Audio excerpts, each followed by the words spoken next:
Hello, everybody.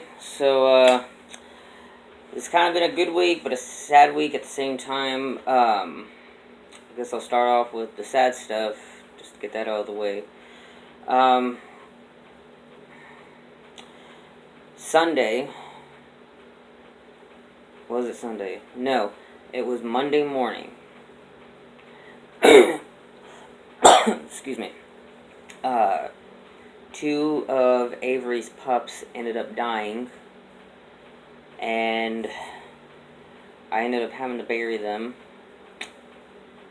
And so we were down to 6, and then just now, this is actually good. Okay. That's the only sad part. Okay, 2 pups died. I don't know how. I think it had something to do with weight because I was assuming that Avery was still milking good. It's really weird because it's like she'd be milking, but then it's like, in a way, it's like she doesn't have enough milk for the dogs or whatever, or for the pups or whatever.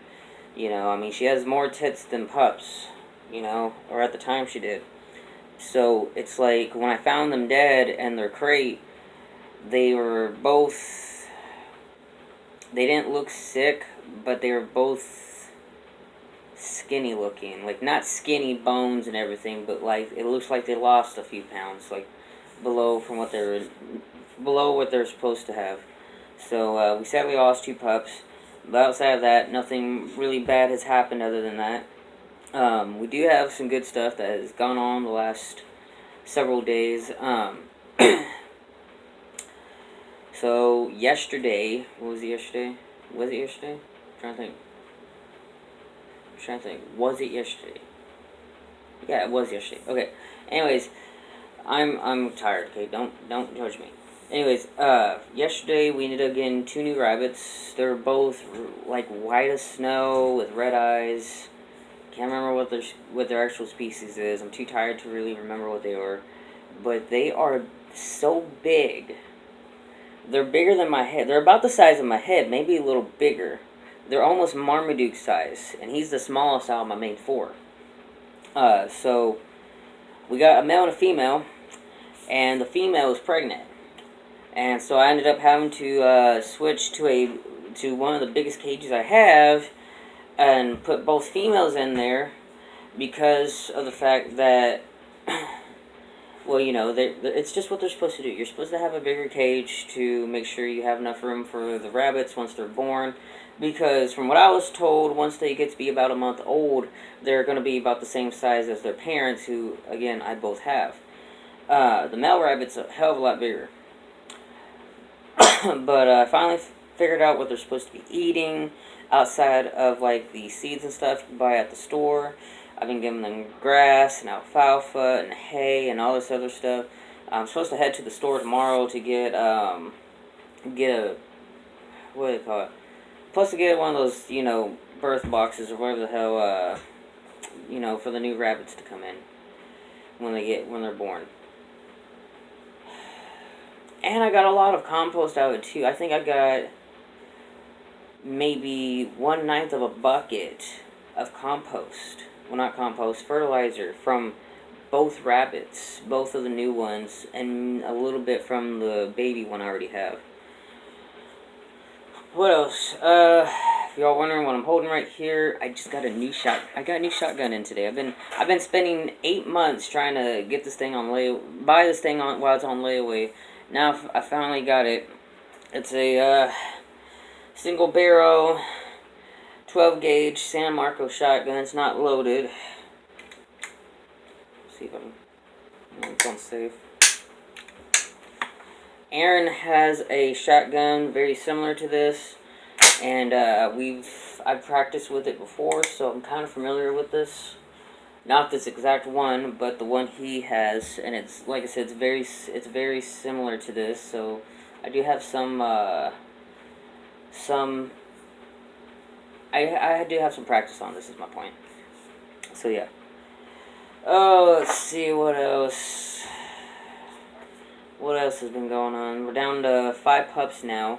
I just gave one away about an hour ago, and I'm expecting. Let's see, did she message me back yet? I got my computer right here in front of me. let's see what we got. Facebook.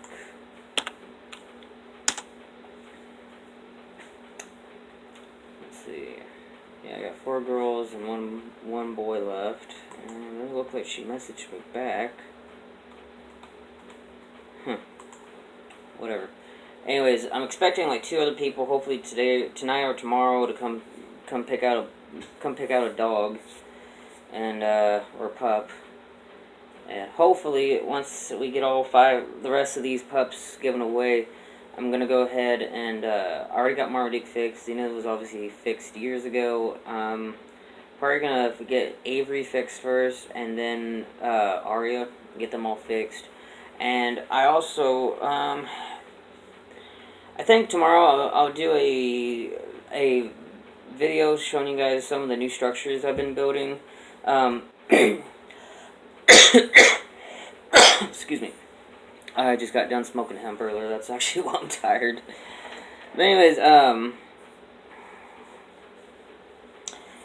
ended up building. I brought 2 wood pallets out, or 2 pallets in general. 1 wood pallet, 1 plastic pallet, and the plastic pallets being used for the rabbits because they have those little like dip holes in the bottom, where I guess for like if you need to stack something's supposed to go in the hole, I'm assuming.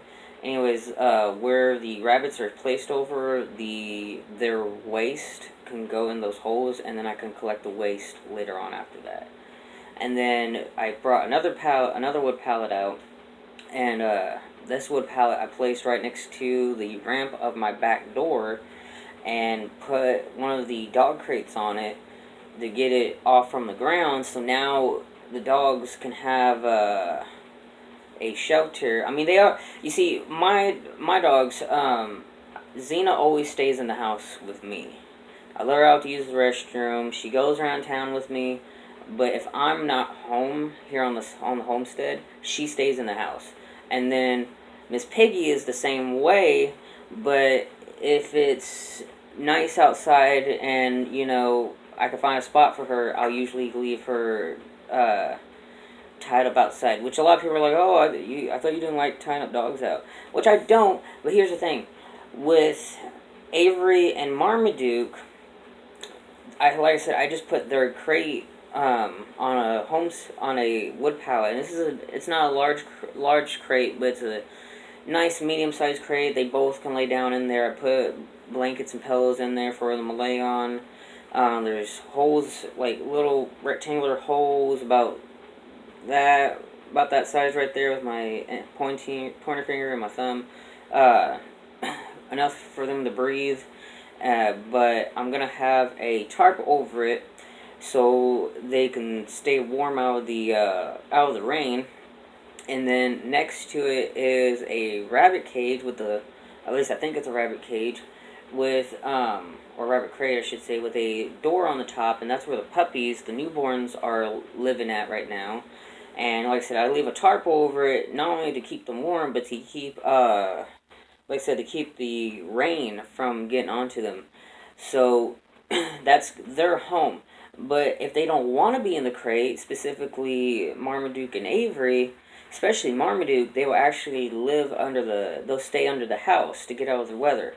And the thing is, people don't understand, my mother doesn't really want the dogs in the house, and I don't blame her. I'd rather the dogs be outside because, being on the road for so many years with half of these dogs, specifically Xena and Avery, and I guess Marmaduke too, they're not house-trained. Xena is, kind of. She's better than the other 3. But none of these dogs are house-trained because I didn't think I would actually need to house-train dogs, or at least not to a good enough extent, because I didn't think I was actually going to be settling down the way I did. I thought I was always going to be staying on the road like all my other friends. But, shit changes. So, yeah, that's something I did. And then I'm going to show you guys the updated chicken coop, and hopefully maybe get some ideas from you guys to see what I should probably add on it. Because like I said, I did that roof on it, and I got a light in there, not a heat lamp light, but an LED light and a heat lamp kind of fixture, and gives them some pretty good extra light. You know, they need that in order to produce eggs, along with, you know, water and calcium and shit like that.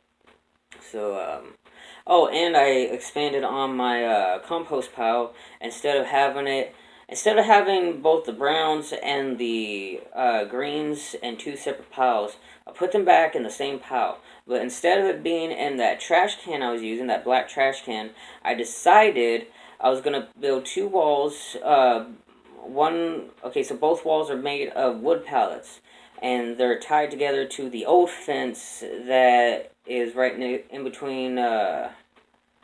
It's right next to the new fence that we just built about a month ago, right? And so it's tied to it, and it's basically forming a square if I put another wood pallet in front of it, which I might do. And I'm basically mixing all the browns and the greens together, along with urine and such. And I'm going to try to get worms, if possible, to throw in there. I might actually try to do some worm farming, too. Hopefully, either in a couple days or probably in the springtime, if it's too cold out here right now. But I'm expanding the compost bin a bit, or compost pile, I should say, because I didn't like the fact that when I dumped the compost out from the garbage can, it was extremely wet, which is not something you really want. You can have it damp. It's actually recommended, but you don't want it, like, watered down to the point where it's not going to, it's not going to dry up when it's inside of that trash can, because I thought the trash can was going to make it safe. What I didn't realize, there's actually water seeping in through the wooden panel I had over it. So because of that, it was getting wet, and like I said, when I dumped it out, it was like the cinder block of what most people call trash. Obviously, it's like a cinder block of compost coming out, but it was all wet, and it just really wasn't good for it. So I let it sit for about 2 days to let it dry out. And now every time I let the chickens out to go graze and, you know, let them free roam and shit while the dogs are put up, they go through the compost. That's another reason. That's actually one of the reasons why I got chickens was to because I knew I was going to start composting for my vegetables. Hold on. Anyways, I knew I was going to start composting for, gardening and stuff like that.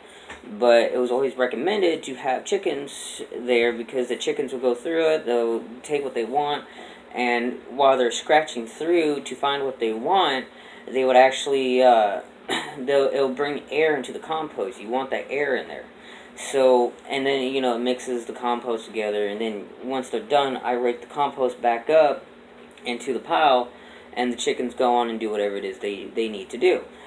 So, it's kind of, it's very beneficial. Now, granted, I'm going to have to try to cover the compost up during rainy days. I'll probably have to get a newer, better tarp that doesn't have holes in it, or try to cover up the compost as best I can with the wood I have. Because I got a lot of wood from when we did that new fence over here, and then, there's a couple businesses not even a block away from me, just around the corner actually, that lets me take their wood pallets. So I always have a steady supply of wood coming in. So yeah, like I said, the compost thing, and then the chickens, and then with the rabbits, one of them being pregnant. And the thing is, the baby rabbit that I have right now is actually the daughter of the male rabbit. So I can't breed them because, it's weird because, like, one website that was highly recommended to me from a few other people said that you can interbreed rabbits with their own family, I guess you say, as long as it isn't brother and sister. But then the people I buy my rabbits from tell me that you don't want to have incest rabbits because regardless, they're going to have deformities. Which, because they've been doing it a lot longer than I have, obviously, I'm going to take their word on it. Because they do this for a living. So, it's kind of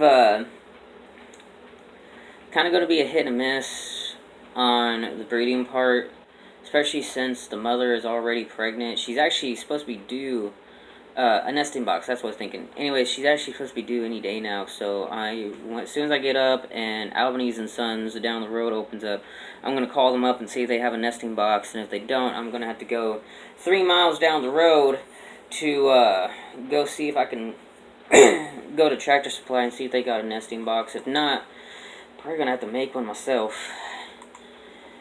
Let's see here, hold on. I think I just got a notification from somebody wanting one of the pups.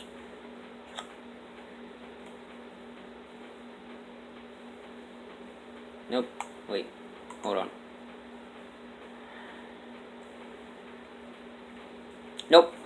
Alright, anyways. So yeah, I'm going to do a video tomorrow and show you guys the new stuff going on. And even the new, the garlic we planted, which I probably didn't do it right. But I don't know. I'll let you guys be the judge of that. 'Cause some of y'all are better at this than I am. But I think we're being good. And also, before I go, we also have new solar panels set up. It's not set up to the house. It's these, okay, so in my collection of solar panels, I have 2 solar panels that charge phones, but they're actually crap. They're the ones you get at Casey's General Store, which is a gas station in the Midwest. And they're nice and all. It's a battery bank basically, and it has solar panels on it. And I haven't used it in months. I've always left it kept in the sun. I check on it every day, and it's always showing that it's fully powered. But that's because I left it charging in the wall when we came back from being up in Jefferson earlier last year. So I have that, and then I have a miniature solar panel that has LED lights on it. It's actually a motion sensor security light, but I don't use it for that. I got dogs for that, so I'm not really that worried about it. And then the 2 new ones we just bought, they're the inflatable ones at Walmart. You can find them in, hold on, let me set this down over here. You can find them in the camping aisle of Walmart for about 15, 16 bucks a piece. And you have to blow in it like you're blowing like a, you know, those tubes for your arms when you're swimming and you can't swim. So it's like that. But the solar panel is out there. I've actually had this before years ago. I think it was right around the time, about a month or so after I got about a month or 2 after I got Xena, because we had just came back from Santa Fe and I had another dog with us, Maddox. That's what I called him. Named him after my nephew. Anyways, you just blow in it and then you leave it out in the sun during the day, and trying to think. You blow on it, it floats up, you leave it in the sun, and it just basically lights up, and it has like 3 stages of a battery life, and it will show you which one, you know, if you press the button for it. But they work really well. I liked them. There was actually, before I started YouTubing, it was actually a couple weeks before I started doing YouTube, before Stove died. I was working for a homestead lady who was living off grid in northern New Mexico. She grew her own pot because she had a medical license for marijuana or whatever, and she was allowed to legally grow her pot, but she had to do it, in her words, I've never done this in New Mexico. I don't know what their law exactly is, but apparently you have to do it in a greenhouse where they can't see inside of it, because I don't know, I guess they don't want, you know, law enforcement messing with the wrong person who has the right to be doing it. So she had like tons of those LED camp lights all over the property. It was about, her property is about the size of my mom's parking lot, which is literally right behind my house. That's how big this lady's property was. She didn't even have I don't know if she had water, because we carried our own water. I think she actually collected rainwater and snow when it snowed there. And then she also didn't even have a restroom. She had to make her own toilet out there. But she had a ton of these LEDs, the same ones I just mentioned, all over. I think she had about almost 20 of these scattered around the property, and she would put it on top of the trailer she was living in. I was sleeping over in the greenhouse with Xena and a puppy that she had given us, which we gave to now some former friends of ours. But yeah, they're, they work. I like them. I'll probably try to buy some more here in a couple weeks if I can. I'm also thinking of getting, they're on eBay. Let me look it up real quick. Alright, so I'm looking at it right now. It's called the Home Power Storage Generator Solar Panel LED USB Charger Outdoor Lighting System. They always have these really weird, wacky, long names on eBay for this stuff. Apparently it's for camping. Now this is a really cheap knockoff version. It's $57.60. But I'm on a budget, obviously. I'm always on a budget when it comes to this stuff. But it comes with it's not a big solar panel. It actually looks a little like it's a medium-sized, let's see. It shows that it works. It comes with like 3 light bulbs. Yeah, 3 LED light bulbs. You have to interconnect them all with like these different, what looks like USB things. I wish I could turn my camera around. I can't do that on my phone. And then it looks like you can actually, looks like there's a radio on it. It looks like there's a battery, like an actual battery, whatever the hell you want to call it, where it shows just the image where it shows you your battery life on it. It looks like you could charge your phones up. So anyways, I'm thinking of getting this probably in a couple weeks to see how it is, to see if it works, see if it's worth it. If it is worth it, I'm probably gonna try to cut down on my electrical use, which I try to anyways. 'Cause I don't like using electricity around here. So unless I'm doing YouTube or whatever, but maybe this might actually work. I hope, and it would be nice because, I don't know. I just think a household, regardless if they're in the city or not, especially in a house like mine, on a homestead, in my opinion, I should be allowed to decide whether I actually want electricity or not, regardless of what the time of the year is. So anyways, I'll show you guys what I got done tomorrow. I hope you guys like it. I'll see y'all later. I'm gonna go to bed. I'm tired. I'll see y'all tomorrow. Whatever. Peace.